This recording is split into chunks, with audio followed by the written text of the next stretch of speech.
Cerita dimulai dengan seorang pensiunan marinir yang sekarang berprofesi sebagai pembunuh bayaran. Means I'm working. Someone is about to pop unexpectedly. Selama 30 tahun beraksi, tapi baru kali ini Charlie mendapatkan partner baru yang sama sekali tidak ia kenal. I promise I'll be tea. We give this kid a shot. Charlie yang kurang suka dengan partner barunya tersebut. Yang ditunggu akhirnya datang juga, dan benar saja sikapnya membuat Charlie merasa risih. Hey, not you.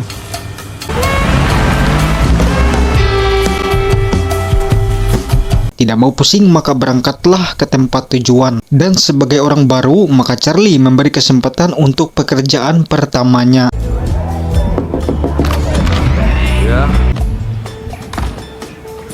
Charlie bingung karena ia tidak menusuk target yang bernama Rulo. Padahal bosnya mengatakan ia beraksi selalu menggunakan pisau. Namun kemudian, What the fuck? Boston cream, baby.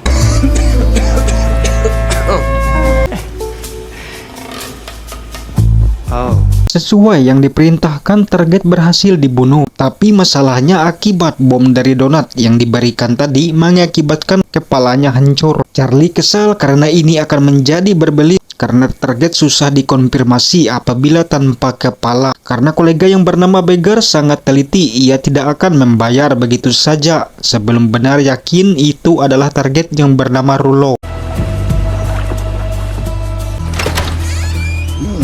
Miss Kramer? Maka Charlie mendatangi mantan istri dari Rulo tersebut. Dari percakapan diketahui bahwa Rulo memang tidak disukai oleh siapapun, meski Mercy juga sudah lama menginginkan Rulo untuk mati. Untungnya Mercy sebagai mantan istri jelas kenal betul fisiknya Rulo, yaitu dengan ciri sebuah tato. Karena akan mendapat bagian uang hasil, maka Mercy membantu Charlie untuk menemui koleganya si Beggar. Horrible drapes. Yeah, they were nice with the kitchen. Namun ketika akan berangkat, tiba-tiba saja Bet you didn't know Beggars and Rolo. Gun! Now! sebagai orang baru yang bekerja untuk bosnya Charlie, maka dia mau mencari muka dan ingin memiliki uang hasil untuk dirinya sendiri. Entah ceroboh atau memang saking senangnya sehingga inilah yang terjadi.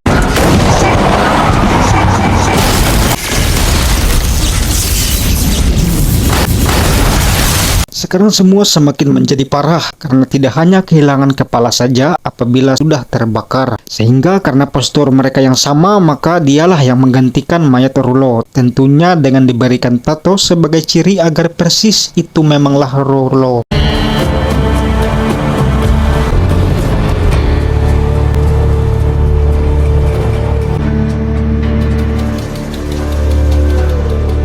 Singkat kisah, Charlie menemui Beggar. Setelah diyakini, maka ia menerima bayarannya.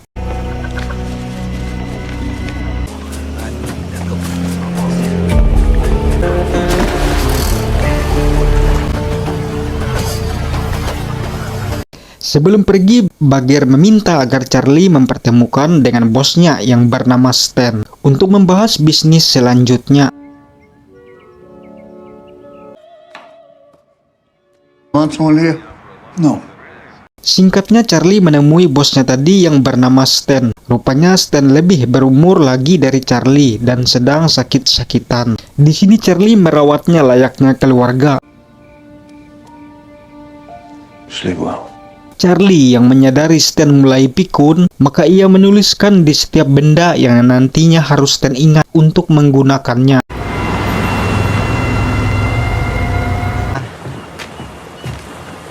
First time Rolo's ever contributed anything to this relationship. Sesuai janji, Charlie mendatangi Mercy dan memberikan uang bagiannya. Mercy adalah seorang seniman yang mengoleksi hewan yang mati menjadi sebuah karya seni atau kita sebut taxidermy. Problem solved. Situation avoided. Singkat kisah, semua paruh baya berkumpul, rekan-rekan seprofesi yang rupanya merayakan ulang tahun bosnya. Diketahui Stan ini bekerja dengan aturan dan hanya menargetkan orang-orang yang memang bermasalah atau orang-orang jahat saja. Thank you.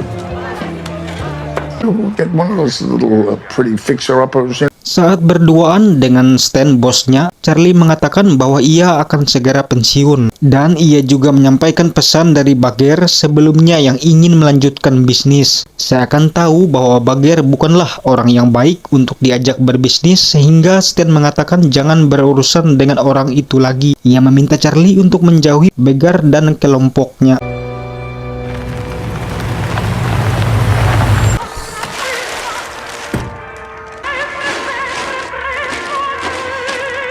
Singkat cerita, Charlie pulang ke rumahnya dan membereskan sisa dari aksinya. Tiba-tiba saja dua orang bersenjata datang dan hal ini pun terjadi.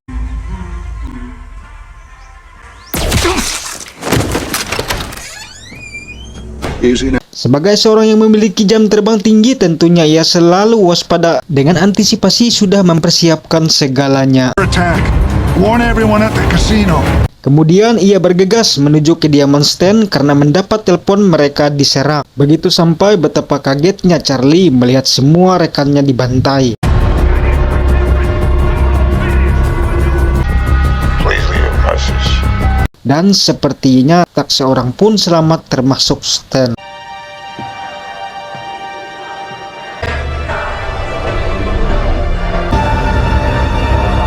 Charlie mengetahui ini adalah ulah Bagger, namun karena terikat peraturan maka ia mendatangi Sal sebagai dewan dari agensinya Stan, bosnya para pembunuh bayaran. You got the granddaughter visiting.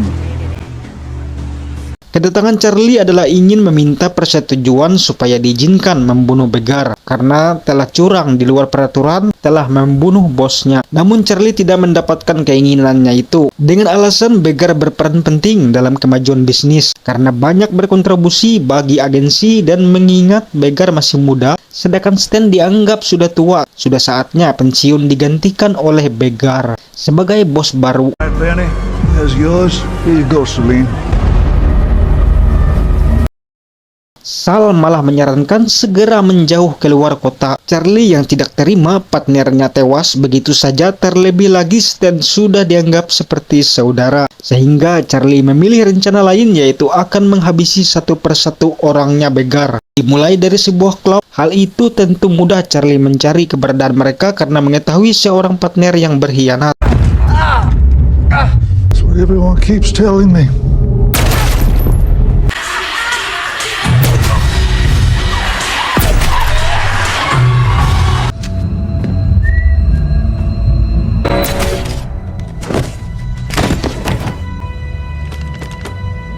Kemudian ia kembali ke rumah Rulo karena menyadari ada kaitannya dengan target sebelumnya.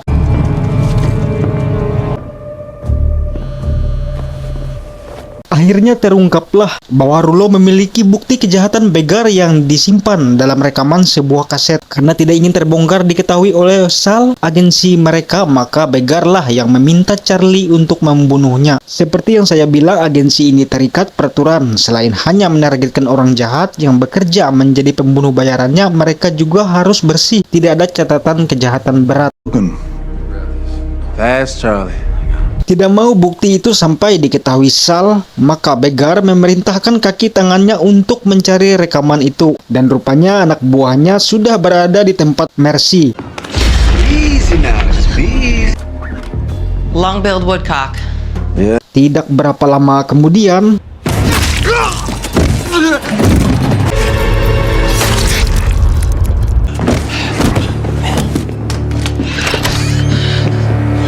Charlie kemudian menceritakan semuanya. Mendengar itu, Mercy juga menceritakan bahwa ternyata selain rekaman itu juga ada terdapat uang $5.000 yang disimpan Rulo. Karena kemungkinan semua disembunyikan di satu tempat, maka Mercy mengajak Charlie untuk memulai pencarian di rumahnya Rulo.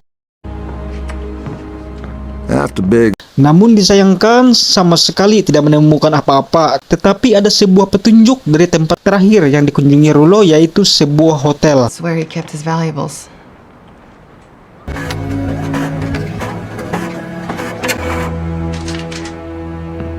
Setelah menghubungi pihak hotel dan meminta riwayat panggilan telepon terakhir, maka bergegaslah Charlie ke hotel itu.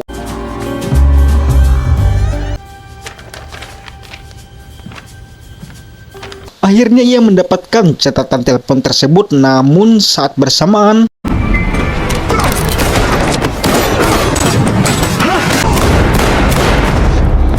kaki tangan begar rupanya juga berada di situ untuk mencari bukti rekaman. Karena pistol terlepas, akhirnya Charlie bersembunyi. Meski terluka, hampir saja ia tak selamat.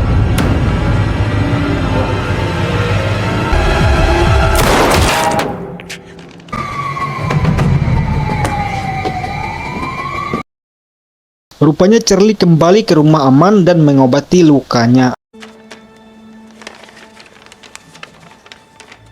Singkat cerita, melalui catatan telepon yang mengarah ke rumah ibunya, maka mereka mendatangi. Sayang sekali tidak mendapatkan apa-apa meski kotak tempat penyimpanan uang dan kemungkinan rekaman itu juga di situ berhasil ditemukan. Where is it? You're looking at it.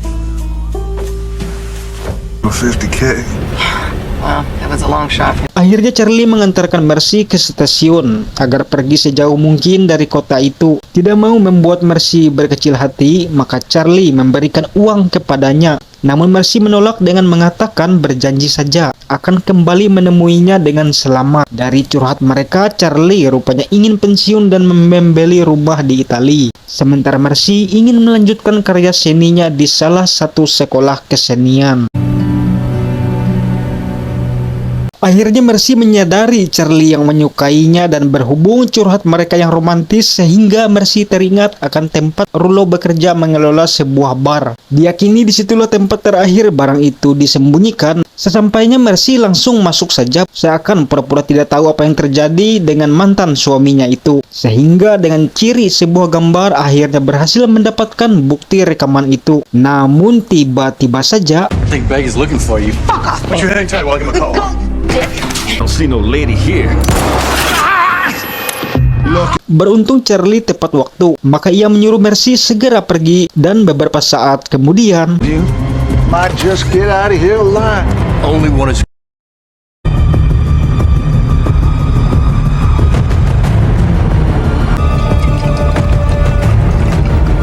akhirnya kaki tangannya itu akan membawa Charlie menemui begar yang sudah menangkap Mercy berada di sana. Sesaat di perjalanan, Charlie mengamati kebiasaan orang itu. Setelah dipikir-pikir waktu yang tepat, sehingga inilah yang terjadi.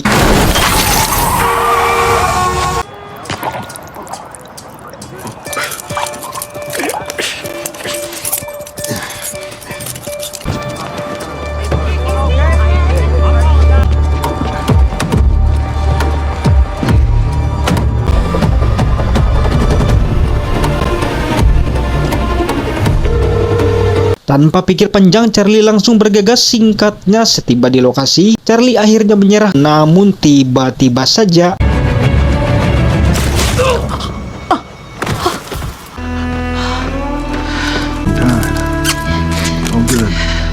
rupanya seorang pembunuh bayaran langsung dari agensi Sal membantunya. Karena ternyata sebelumnya rekaman itu sudah dikirim Charlie kepada Sal, sehingga setelah dikonfirmasi begar melanggar aturan, maka ia diperintahkan dan diizinkan untuk dibunuh. Seandainya tidak diizinkan, maka Charlie pasti akan diburu apabila membunuh begar tanpa ada izin. Dan seperti di awal, memiliki jam terbang tinggi, kematian Stan hanya dipalsukan. Semua sudah diantisipasi dengan persiapan, walaupun mereka harus kehilangan teman-temannya. I love you, big guy. Setelah berpamitan pensiun, Charlie dan Mercy melanjutkan perjalanannya ke Italia menuju ke tempat yang mereka cita-citakan. Oh, I forgot to tell you. World.